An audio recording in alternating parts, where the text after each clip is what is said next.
నమస్కారం ఘంటారావానికి స్వాగతం. ముందుగా ప్రధానాంశాలు. మద్యం ముడుపుల అంతిమ లబ్ధిదారును తేల్చే పనిలో సిట్. జగన్ సన్నిహితుడు నర్రెడ్డి సునీల్ రెడ్డి కంపెనీల్లో సోదాలు.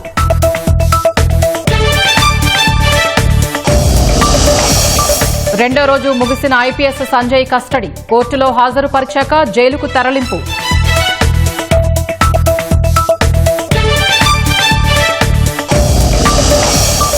యూరియా పంపిణీపై వైసీపీవి అసత్య ప్రచారాలు. బస్తాపై అదనంగా ₹1 కూడా తీసుకోలేదన్న అచ్చెన్న.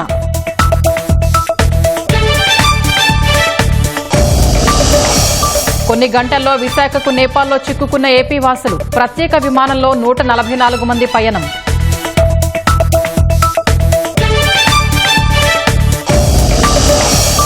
రాహుల్ గాంధీ భద్రతా ప్రోటోకాల్ను ఉల్లంఘిస్తున్నారన్న సీఆర్పీఎఫ్. సమాచారం ఇవ్వకుండా విదేశాలకు వెళ్తున్నారని వెల్లడి.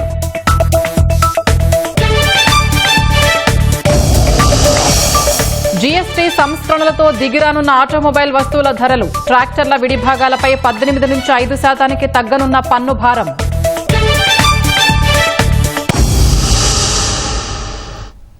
వైసీపీ హయాంలో జరిగిన మద్యం కుంభకోణం కేసులో సిట్ దర్యాప్తు కొనసాగుతోంది. జగన్ సన్నిహితుడైన నర్రెడ్డి సునీల్ రెడ్డి కంపెనీల్లో తాజాగా సిట్ సోదాలు నిర్వహిస్తోంది. ఏకకాలంలో హైదరాబాద్, విశాఖలోని సునీల్ రెడ్డికి చెందిన 10 కంపెనీల్లో సిట్ అధికారులు తనిఖీలు చేస్తున్నారు. 6.5 గంటలుగా ఈ సోదాలు సాగుతున్నాయి. జగన్ హయాంలో జరిగిన మద్యం కుంభకోణంలో అంతిమ లబ్ధిదారు ఎవరో తేల్చేందుకు సిట్ అధికారులు దర్యాప్తు ముమ్మరం చేశారు. మద్యం ముడుపుల సొత్తును బోగస్ కంపెనీలు ఏర్పాటు చేసి మళ్లించినట్లు సిట్ భావిస్తోంది. ఈ కోణంలోనే ప్రాథమిక ఆధారాలు సేకరించిన సిట్ కొన్ని సంస్థల్లో సోదాలు నిర్వహించింది. తాజాగా జగన్ సన్నిహితుడు నర్రెడ్డి సునీల్ రెడ్డికి చెందిన సంస్థల్లో సోదాలు చేస్తోంది. నర్రెడ్డి సునీల్ రెడ్డికి జగన్ కు జైలు బంధం ఉంది. ఎంఆర్ ప్రాపర్టీస్ కేసులో జగన్తో పాటు నర్రెడ్డి సునీల్ రెడ్డి జైల్లో ఉన్నారు. జగన్ కు బినామీగా డొల్ల కంపెనీలు తెరుస్తారని నర్రెడ్డి మీద గతం నుంచి అభియోగాలున్నాయి. నర్రెడ్డి సునీల్ రెడ్డి జగన్ భార్య భారతి తరపు బంధువు కూడా. వైఎస్ రాజశేఖర రెడ్డి చనిపోయిన తర్వాత నర్రెడ్డి సునీల్ రెడ్డి జగన్ కు సన్నిహితంగా మెలిగారు. జగన్ అధికారంలోకి వచ్చిన తర్వాత అంతకు ముందు కూడా వివిధ కంపెనీల్ని రిజిస్టర్ చేయించారు. అందులో నర్రెడ్డి సునీల్ రెడ్డి డైరెక్టర్ గా ఉన్నారు. ఈ కంపెనీలో మద్యం ముడుపులకు సంబంధించి సొమ్మును రూటింగ్ చేసినట్లు సిట్ భావిస్తోంది. ఇందుకు సంబంధించి ప్రాథమిక ఆధారాల్ని కూడా సిట్ అధికారులు సేకరించినట్లు తెలుస్తోంది. ఈ క్రమంలోనే హైదరాబాద్, విశాఖలోని సునీల్ రెడ్డికి చెందిన 10 సంస్థల్లో ఏకకాలంలో సోదాలు చేస్తున్నారు.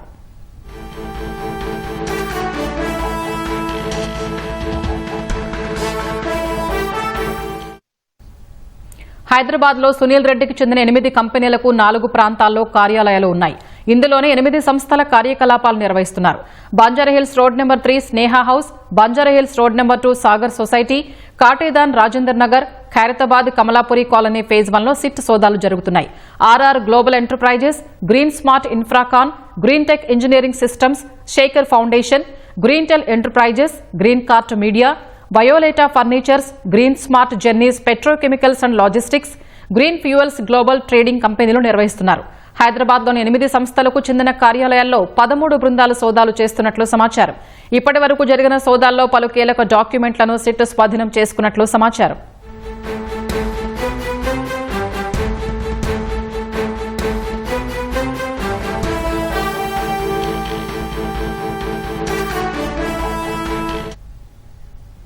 విశాఖలో 2 కంపెనీలకు సంబంధించి వాల్తేరు రోడ్లోని భవనంలో కార్యాలయం ఉంది. ఇందులోనే 2 సంస్థల కార్యకలాపాలు సాగుతున్నాయి. గ్రీన్ఫీల్డ్ షిప్పింగ్ కు సంబంధించి సంస్థలు కార్యకలాపాలు ఇందులో నిర్వహిస్తున్నట్లు తెలుస్తోంది. కార్యాలయంలోని కంప్యూటర్ హార్డ్ డిస్కులు, ఫైళ్లలోని సమాచారాన్ని సిట్ బృందం సేకరించి క్రోడీకరిస్తోంది.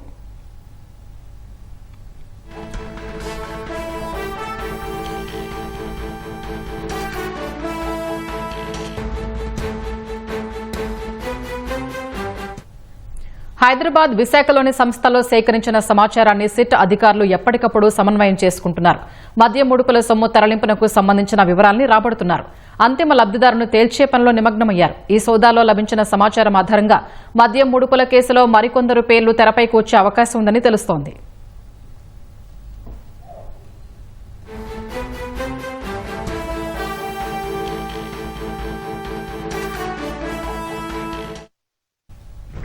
నేపాల్లో చిక్కుకున్న తిరుపతికి చెందిన 40 మంది ప్రత్యేక విమానంలో వస్తున్నారు. ఎయిర్పోర్ట్ నుంచి వారిని స్వస్థలాలకు చేర్చేందుకు ప్రభుత్వం ప్రత్యేక ఏర్పాట్లు చేసింది.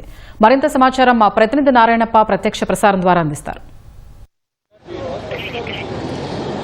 స్వప్న సామాజిక మాధ్యమాలను నిషేధించడంతో నేపాల్లో చోటు చేసుకున్న అంతర్గత కలహాలతో నేపాల్లో చిక్కుకుపోయిన తెలుగువారిని, తెలుగు పర్యాటకులు, విద్యార్థులను సురక్షితంగా గమ్యస్థానాలకు చేర్చేందుకు మంత్రి నారా లోకేష్ గడిచిన 2 రోజులుగా చేపట్టిన చొరవతో సురక్షితంగా మరికొద్దిసేపట్లో తెలుగుకు సంబంధించిన పర్యాటకులు కావచ్చు, లేకపోతే విద్యార్థులు చేరుకోనున్నారు. ఇప్పటికే కాఠ్మండు నుంచి బయలుదేరిన విమానం విశాఖ మీదుగా తిరుపతికి రానుంది. ఉమ్మడి చిత్తూరు, కడప జిల్లాల నుంచి 41 మంది పర్యాటకులు, విద్యార్థులు ఆ విమానం ద్వారా రేణిగుంటకు చేరుకోనున్నారు. తొలుత కాఠ్మండు నుంచి బయలుదేరిన ప్రత్యేక విమానం విశాఖ ఉత్తరాంధ్ర ప్రాంతానికి సంబంధించిన పర్యాటకులు, విద్యార్థులను విశాఖ విమానాశ్రయంలో దించిన తర్వాత ఈ రాయలసీమ ప్రాంతానికి సంబంధించిన పర్యాటకులు, విద్యార్థులను తీసుకుని రేణిగుంట విమానాశ్రయానికి చేరుకోనున్నారు. రేణిగుంట విమానాశ్రయానికి రాత్రి 10 గంటలకు చేరుకునేందుకు అవకాశం ఉందని చెప్పి ఇప్పుడే అధికారులు ప్రకటించారు. ఉమ్మడి చిత్తూరు జిల్లాలో 19 మంది, కడప జిల్లాలో ఉమ్మడి చిత్తూరు జిల్లాలో 19 మంది, కడప జిల్లాలో 22 మంది, మొత్తం 41 మంది విద్యార్థులు, పర్యాటకులు ఆ విమానం ద్వారా విశాఖపట్నం నుంచి తిరుపతి ఎయిర్పోర్టుకు చేరుకోనున్నారు. తిరుపతి విమానాశ్రయానికి చేరుకోనున్న పర్యాటకులకు, విద్యార్థులకు వారిని గమ్యస్థానాలకు చేర్చేందుకు అటు ఉమ్మడి కడప జిల్లాలకు సంబంధించిన కలెక్టర్లు ప్రత్యేక ఏర్పాట్లు చేశారు. తిరుపతి విమానాశ్రయానికి కడప నుంచి ప్రత్యేకంగా ఒక బస్సు తీసుకొచ్చారు. మనం చూడొచ్చు, తిరుపతి విమానాశ్రయం వద్ద బస్సును పర్యాటకులు, విద్యార్థులను నేపాల్ చిక్కుకుపోయి రేణిగుంట తిరుపతి విమానాశ్రయానికి చేరుకున్న వారిని వారి స్వగ్రామాలకు చేర్చేందుకు వీలుగా కడప నుంచి వచ్చిన బస్సును కూడా మనం ఒకసారి చూడవచ్చు. రేణిగుంట ఎయిర్పోర్ట్లో ఈ బస్సును ఏర్పాటు చేశారు. ఈ బస్సులో 21 మందిని తీసుకెళ్తున్నారు. వీరిని కడప జిల్లాకు తీసుకెళ్లిన తర్వాత కడప జిల్లా కలెక్టర్ కార్యాలయం నుంచి వారిని గుర్తించి వారు ఇప్పటివరకు అయితే చిక్కుకుపోయిన వారిలో మొత్తం అందరూ కడప జిల్లా వాసులుగా గుర్తించారు. కానీ వారు కడప జిల్లాలో ఏ ప్రాంతానికి సంబంధించిన వారి అన్న వివరాలు ఇంకా పూర్తిగా తెలియరావడం లేదు. ఈ నేపథ్యంలో విమానంలోంచి వారు దిగిన తర్వాత వారికి సంబంధించిన వివరాలను తెలుసుకున్న తర్వాత వారిని తిరిగి ఆయా ప్రాంతాలకు చేర్చేందుకు వీలుగా కూడా తిరుపతి, చిత్తూరు జిల్లాల ఉమ్మడి చిత్తూరు జిల్లాలో, అదేవిధంగా ఉమ్మడి కడప జిల్లాకు సంబంధించిన కలెక్టర్లు కూడా ఆయా కలెక్టర్ కార్యాలయం వద్ద విస్తృత ఏర్పాటు చేస్తున్నారు. మన దగ్గర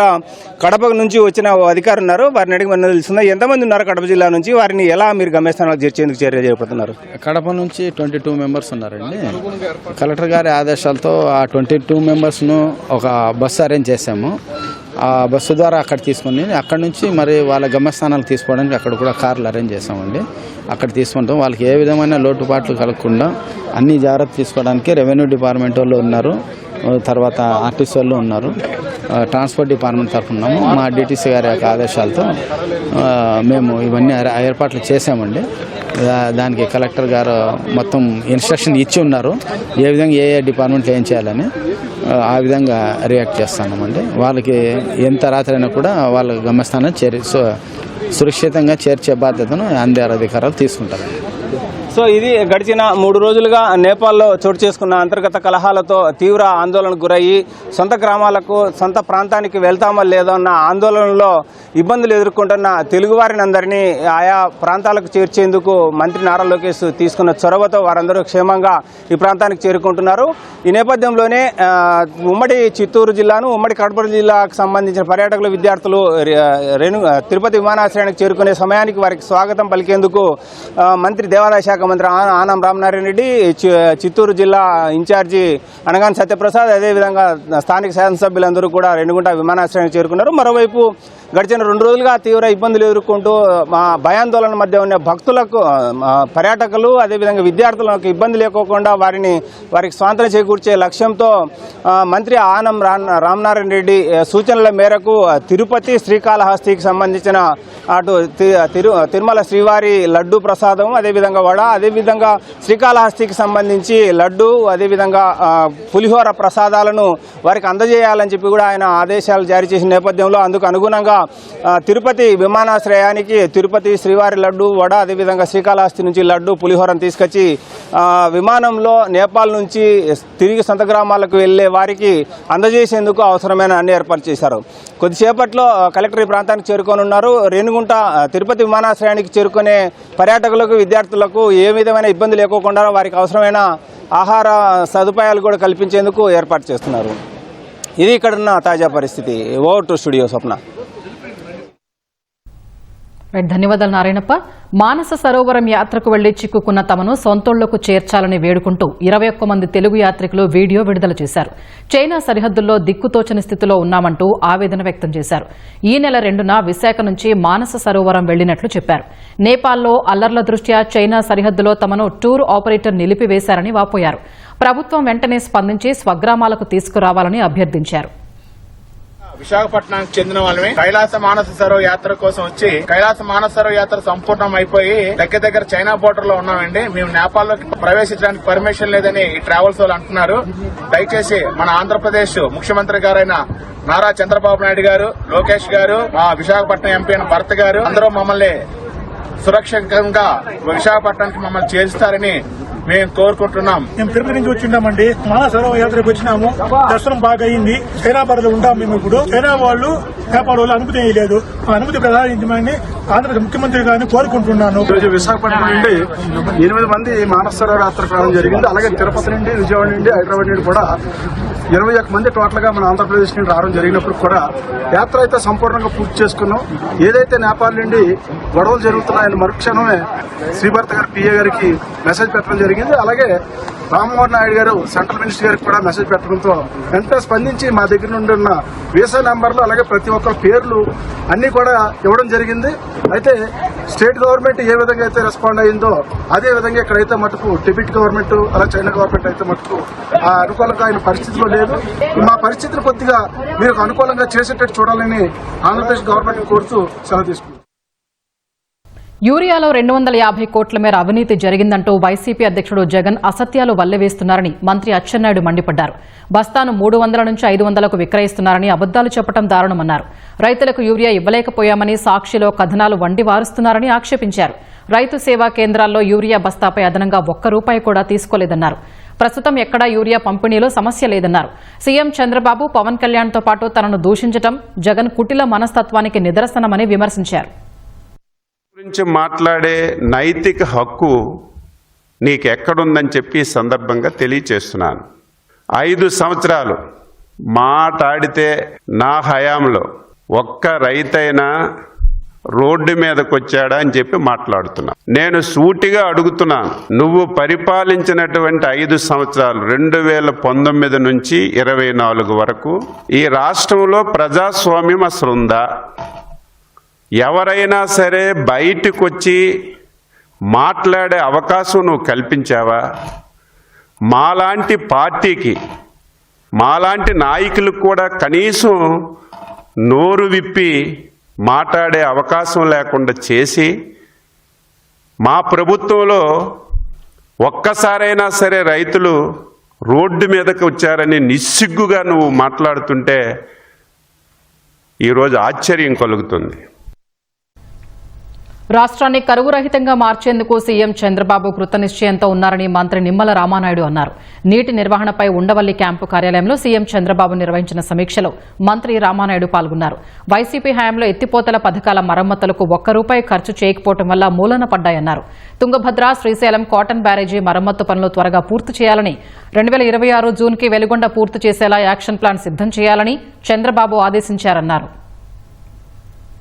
లాస్ట్ ఇయర్ 30.8% రెయిన్ఫాల్ ప్లస్ ఉండి ఈ సంవత్సరం రెయిన్ఫాల్ 9% మైనస్ ఉన్నప్పటికీ కూడా గత సంవత్సరం కంటే కూడా అదనంగా ఈ మేజర్ అండ్ మీడియం రిజర్వాయర్స్ ని ఫిల్ చేయగలిగాం. గ్రౌండ్ వాటర్ ని గత సంవత్సరం కంటే కూడా ఇంప్రూవ్ చేయగలిగాము అని అంటే అది చంద్రబాబు నాయుడు గారు ఈ సంవత్సర కాలంలో ఆయన తీసుకున్నటువంటి వాటర్ మేనేజ్మెంట్, వాటర్ సెక్యూరిటీ ఏదైతే ఉందో అది సత్ఫలితాలు ఇచ్చింది. దానికి ఈ యొక్క వర్షపాతం తక్కువ ఉన్నా కూడా ఈ రిజల్టే దానికి ఉదాహరణలు అనే విషయాన్ని తెలియజేసుకుంటూ గత 5 సంవత్సరాల వైసీపీ పాలనలో నిర్లక్ష్యానికి గురై ఆ రోజు ఒక పులిచింతల గేట్ కొట్టుకుపోయినా, అన్నమయ్య ప్రాజెక్టు కొట్టుకుపోయినా, గుండ్లగమ్మ గేట్లు కొట్టుకుపోయినా ప్రభుత్వంలో చలనం లేనిటువంటి పరిస్థితి గత పాలనలో మీరు చూశారు. కానీ ఈ రోజు చంద్రబాబు నాయుడు గారు ఏదైతే తుంగభద్ర గాని, శ్రీశైలం గాని, అదేవిధంగా ధవళేశ్వరం బ్యారేజీ గాని ఇవన్నీ కూడా మన రాష్ట్ర ఆస్తులు. ఇవన్నీ ప్రజలకి, వీటికి ఏమాత్రం ప్రమాదం జరిగినా కూడా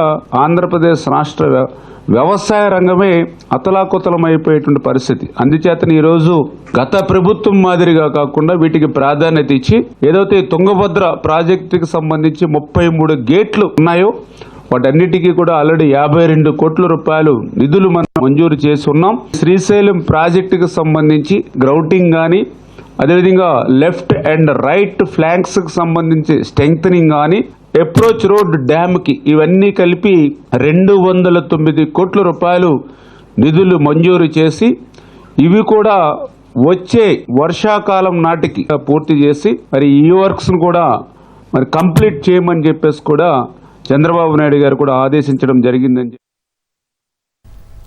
రాష్ట్ర వ్యాప్తంగా జారీ చేస్తున్న స్మార్ట్ బియ్యం కార్డు లబ్దిదారుల వివరాల్లో ఏమైనా సవరణలు అవసరమైతే అక్టోబర్ 31వ తేదీలోగా చేసుకునేందుకు అవకాశం కల్పిస్తున్నట్లు మంత్రి మనోహర్ తెలిపారు. ఈ నెల 15 నుంచి చివరి విడతగా 9 జిల్లాల్లో స్మార్ట్ కార్డుల జారీ మొదలవుతుందన్నారు. నవంబర్ 1 నుంచి ఆధార్, పాన్ కార్డు తరహాలో పోస్టు ద్వారా నామమాత్రపు రుసుముతో రిజిస్టర్ పోస్టులో కార్డులు జారీ చేస్తామని మంత్రి తెలిపారు. ఈ 1,44,66,000 కార్డుల పంపిణీలో ఇప్పుడు వరకు 80% పూర్తయినాయి. 3వ విడత రేపటి రోజున 2 జిల్లాల్లో ప్రారంభించబోతున్నాం. చివరి విడత 15వ తారీఖున 9 జిల్లాల్లో కార్డుల పంపిణీ కార్యక్రమం ప్రారంభించబోతున్నాం. 31 అక్టోబర్ వరకు మీకు ఎటువంటి మార్పులు చేర్పులు ఉన్నా దయచేసి మీరు చేయించుకోండి. ఆ కార్డులు మేము మీకు ఉచితంగా మార్చి ఇస్తాం. మీకు వచ్చే వారం నుంచి గ్రామ సచివాలయం, వార్డు సచివాలయమే కాకుండా ప్రభుత్వం నిర్వహిస్తున్న స్మార్ట్ గవర్నెన్స్లో భాగంగా మన మిత్ర యాప్లో కూడా దీన్ని పొందుపరుస్తాం. వాట్సాప్ ద్వారా కూడా మీరు మీ వివరాలు, మీ కార్డ్ నంబర్ పెడితే తప్పకుండా ఆ మార్పులు చేర్పులు కూడా మేము మా డేటాబేస్తో ఇంటిగ్రేట్ చేసుకుని ఇమీడియట్గా ఒకసారి వెరిఫై చేసుకున్న తర్వాత మీకు కొత్త రైస్ కార్డు సరఫరా చేసేటట్టు మా సివిల్ సప్లైస్ డిపార్ట్మెంట్ నుంచి మేము ఈ విషయం మీకు తెలియపరచడానికి కోసం సమాచారం అందిస్తున్నాం. 5 ఏళ్లలో 20 లక్షల ఉద్యోగాలు ఇచ్చి తీరుతామని మంత్రి టీజీ భరత్ అన్నారు. రాత్రికి రాత్రే పరిశ్రమలు ఏర్పాటు కావని జగన్, సాక్షి మీడియా తెలుసుకోవాలన్నారు. ప్రభుత్వం పరిశ్రమలు తీసుకొచ్చేందుకు కృషి చేస్తుంటే వైసీపీ నేతలు కంపెనీలకు తప్పుడు మెయిళ్లు పెట్టి చెడగొడుతున్నారని ఆరోపించారు. రాష్ట్రానికి పెట్టుబడులు రాకుండా అసత్య కథనాలు రాస్తున్న సాక్షి మీడియాను సీఎం చంద్రబాబు ఐఎన్పీఆర్కి అప్పజెప్పాలని కోరారు. అంటే ఏదో పేపర్ ఉంది, ఒక ఛానల్ ఉంది, ఏదో రాయాలా, వాళ్ళపైన అబండాలు వేయాలా, ప్రెసెంట్ రూలింగ్ గవర్నమెంట్ పైన వాళ్ళు సమాధానం చెప్పాలా. బట్ ఏమంటే ఆ పేపర్ చూసేది కూడా చాలా తక్కువ మంది ఉంటారు. వాళ్ళ కోసం ఈరోజు ఈ ప్రెస్ మీట్ పెట్టడం జరిగిందండి. ఖచ్చితంగా నేను చెప్తున్నా, 20 లక్షల ఉద్యోగాలు విత్-ఇన్ 5 years కంప్లీట్ చేయబోతున్నాం. దీంట్లో డౌటే లేదు. అంటే 15 నెలల్లో 11 లక్షల కోట్లు పెట్టుబడులు కన్ఫర్మ్ చేసేశారు. ఎట్లా వీళ్ళని అడ్డుకోవాలా, ఏదో ఒకటి చెప్పాలా అనే ఉద్దేశంతో మన ఇష్టం వచ్చినట్టు రాయడం జరిగింది. హిమాచల్ ఫ్యూచరిస్టిక్ కమ్యూనికేషన్ లిమిటెడ్, దీనికి ల్యాండ్ అప్పచెప్పేశాము అని చెప్పి దాని గురించి కూడా పిచ్చి రాతలు రాశాడు అనమాట. నెక్స్ట్ వారాహ అక్వా ఫార్మ్స్ అండి, దీని గురించి రాశారు. మేమేదో ఆ ల్యాండ్ ఇచ్చేసాం 93 ఎకర్ ల్యాండ్ అని. వాళ్ళ ఓన్ ల్యాండ్లో ప్రైవేట్ పార్క్ పాలసీ కింద మేము డెవలప్ చేస్తాము అని చెప్పి వాళ్ళు ముందుకు వచ్చి చెప్తే ఆ పాలసీలో క్లియర్ చేసినాం, మేము ఇచ్చేసినాము అంటున్నారు. అసలు ఏపీఐసి నుంచి ల్యాండ్ ఇలే, వాళ్ళ ఓన్ ల్యాండ్ అది. నెక్స్ట్ కమ్స్ జై కుమార్ వాళ్ళకి 63 ఎకర్లో వాళ్ళు ప్రైవేట్ పార్క్ చేయాలనుకుంటున్నారు. అది ల్యాండ్ ఎన్సీఎల్టీ నుంచి ల్యాండ్ ఆక్షన్లో కొన్నారండి అది. సో ఇట్లా వీళ్ళు నోటికొచ్చింది పేపర్లో రాయడం ఆర్ చెప్పడం, డబ్బులు ఆ పేపర్ కానీ ఆ ఛానల్ కానీ పబ్లిక్ డబ్బులండి. ఆ ఛానల్ని, ఆ పేపర్ని చంద్రబాబు గారు సీరియస్గా దాన్ని రివ్యూ చేసి మన ఐఎన్పిఆర్కి అప్పచెప్పేయాలండి ఈ పేపర్ని, ఛానల్ని.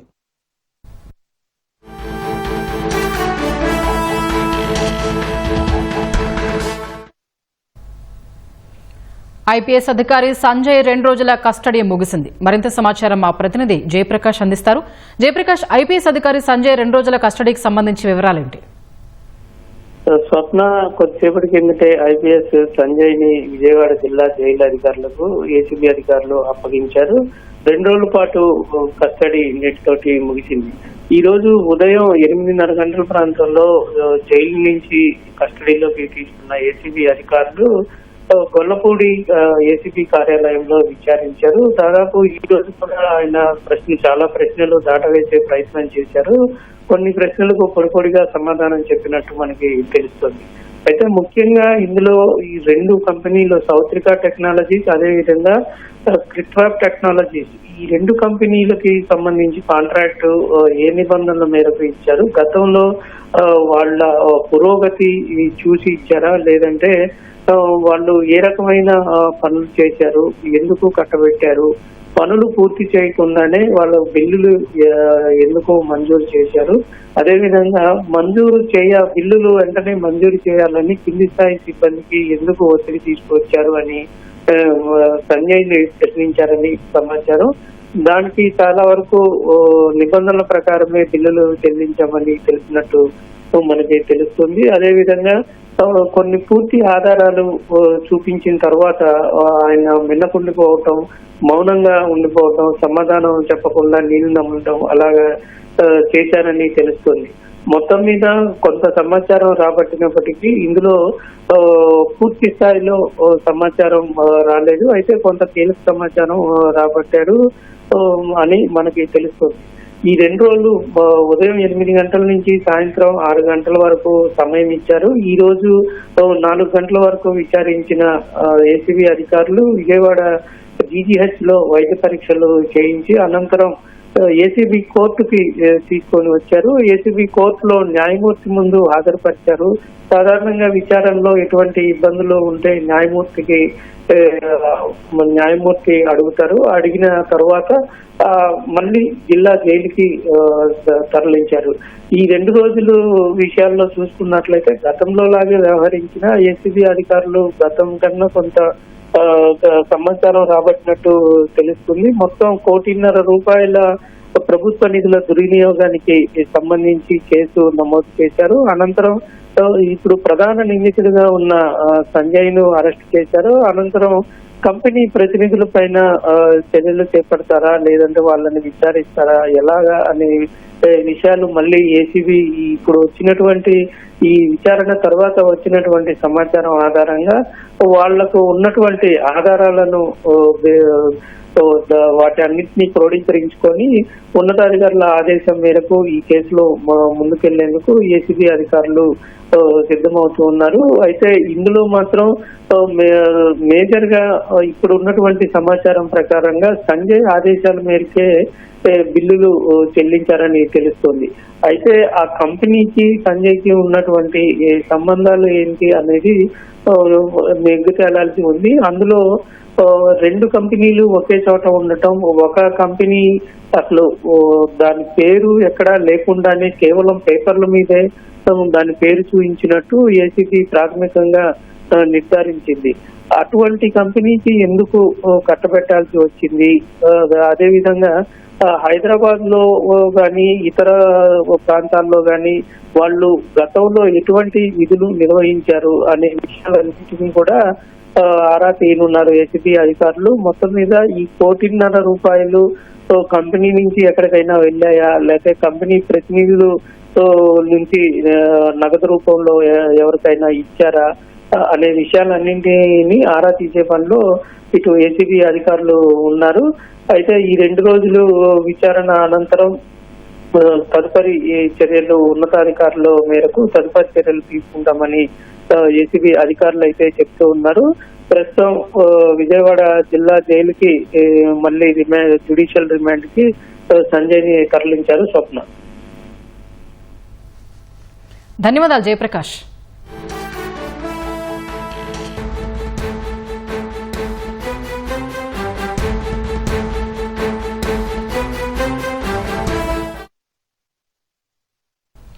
గుంటూరు జిల్లా తురకపాలెం గ్రామస్తులకు టైఫాయిడ్ అని చెప్పి పెద్దపలకలూరు ఆర్ఎంపీ స్టెరాయిడ్స్ యాంటీబయోటిక్స్ వాడారని, అందుకే క్లినిక్ సీజ్ చేసినట్లు డీఎంహెచ్ఓ విజయలక్ష్మి తెలిపారు. రోగులకు ఆర్ఎంపీ కేవలం ప్రాథమిక చికిత్స మాత్రమే చేయాలన్నారు. గ్రామంలో ప్రతి ఒక్కరికి 41 రకాల వైద్య పరీక్షలు నిర్వహించామన్నారు. తాగునీరు సురక్షితంగా ఉన్నట్లు తేలిందన్నారు. ప్రస్తుతం తురకపాలెం పరిస్థితులు పూర్తిగా అదుపులోకి వచ్చాయని డీఎంహెచ్ఓ స్పష్టం చేశారు. తిరకపాలెం విలేజ్లో మనం తీసుకున్న శాంపిల్స్ ఏవైతే కల్చర్స్ ఉన్నాయో అవి దాదాపుగా మనము 89 తీసుకున్నాము. అందులో కంప్లీట్గా నెగిటివ్ వచ్చినవి 65, అలాగే cons 15, MRSA 1 and MSSA 4. So under ప్రాసెస్లో ఉన్నవి 9. సో మనకి ఒక్కటి కూడాను ఆ ఊర్లో తీసినవి పాజిటివ్ రాలేదు. ఎక్కడ మన జీజీహెచ్కి పంపించాము. అందుకని ఇప్పుడు మేము తీసిన కొన్ని శాంపిల్స్ మళ్ళీ ఎయిమ్స్ కూడా పంపిస్తున్నాము క్రాస్ వెరిఫికేషన్ కోసమని. సో మన వాటర్ శాంపిల్స్ ఏవైతే తీసుకున్నామో 17 ప్లేసెస్లో వేరియస్ ప్లేసెస్లో మనము తీసుకోవటం జరిగింది. అన్నీ కూడాను సేఫ్ డ్రింకింగ్ వాటర్ అని మనకు రీజనల్ ల్యాబ్ నుంచి మనకి రిపోర్ట్స్ వచ్చాయి. సో ఎంటైర్ పాపులేషన్ అప్పుడున్న వాళ్ళందరికీ కూడా 18 సంవత్సరాలు దాటిన వాళ్ళందరికీ మనము 41 పారామీటర్స్ తోటి దాదాపుగా 61,541 టెస్టులు చేయటం జరిగింది. ఎవరికైనా బాగాలేకపోతే ఇమ్మీడియట్గా జీజీహెచ్కి షిఫ్ట్ చేయడానికి కలిసి ఒక 2 అంబులెన్స్లు కూడా 108 కూడా అక్కడనే పెట్టడం జరిగింది. తర్వాత ఎటువంటి డెత్స్ రిపోర్ట్ అవ్వలేదు. సిచ్యుయేషన్ అయితే కంట్రోల్లో ఉంది. మామూలుగా ఆర్ఎంపీలో ఓన్లీ ఫస్ట్ ఎయిడ్ మాత్రమే ఇవ్వాలి. సో వాళ్ళు ఐవీ ఫ్లూయిడ్స్ కానీ తర్వాత హై యాంటీబయాటిక్ కానీ అవి ఇవ్వకూడదు. సో అతను అన్నిటి కూడా టైఫాయిడ్ అని చెప్పి ఎక్కువగా స్టెరాయిడ్స్ అవి ఇచ్చారన్నది మాత్రం నా నోటీస్లో రావటం వల్ల చేయటం జరిగింది. అలాగే ప్రెస్ నోట్ ఇవ్వటం కూడా జరిగింది. కేంద్రం తీసుకొచ్చిన జీఎస్టీ సంస్కరణల వల్ల ఆటోమొబైల్ రంగంలోని పలు ఉత్పత్తుల ధరలు భారీగా తగ్గనున్నాయి. ఈ మేరకు ఆయా ఉత్పత్తులపై తగ్గే జీఎస్టీ వివరాల్ని ప్రెస్ ఇన్ఫర్మేషన్ బ్యూరో PIB వెల్లడించింది. 350 సీసీ వరకు సామర్థ్యం ఉన్న బైక్లపై జీఎస్టీని 28 నుంచి 18% కేంద్రం తగ్గించింది. 1200 సీసీ, 1500 సీసీ కంటే తక్కువ సామర్థ్యం ఉన్న చిన్న కార్లపై పన్ను 28 నుంచి 18కి కుదించింది. పెద్ద కార్లపై సెస్ లేకుండా జీఎస్టీని 40% పెంచింది. కార్లు, బైక్ల విడిభాగాలపై జీఎస్టీని 18% తగ్గించింది.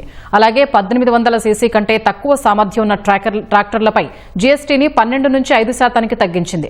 1800 సీసీ కంటే ఎక్కువ సామర్థ్యం ఉన్న ట్రాక్టర్లపై పన్ను 28 నుంచి 18% దిగొచ్చింది. ట్రాక్టర్ల విడిభాగాలపై పన్ను 18 నుంచి 5% తగ్గించింది. ట్రక్కులు, డెలివరీ వ్యాన్లు వంటి వాణిజ్య వాహనాలపై జీఎస్టీని 28 నుంచి 18% తగ్గించింది.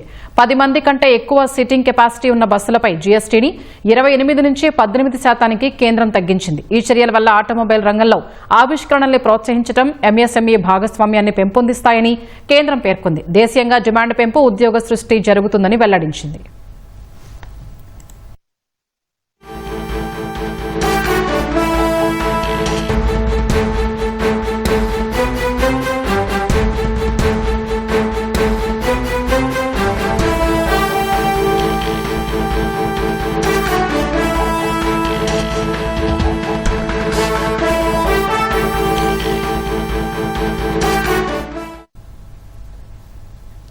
నేపాల్లో చిక్కుకుపోయిన తెలుగు వాళ్లను ప్రత్యేక విమానంలో విశాఖకు తీసుకొచ్చారు. 144 మంది ప్రయాణికులతో విశాఖకు విమానం చేరుకుంది. మరింత సమాచారం మా ప్రతినిధి కూర్మరాజు అందిస్తారు. కూర్మరాజు, చెప్పండి.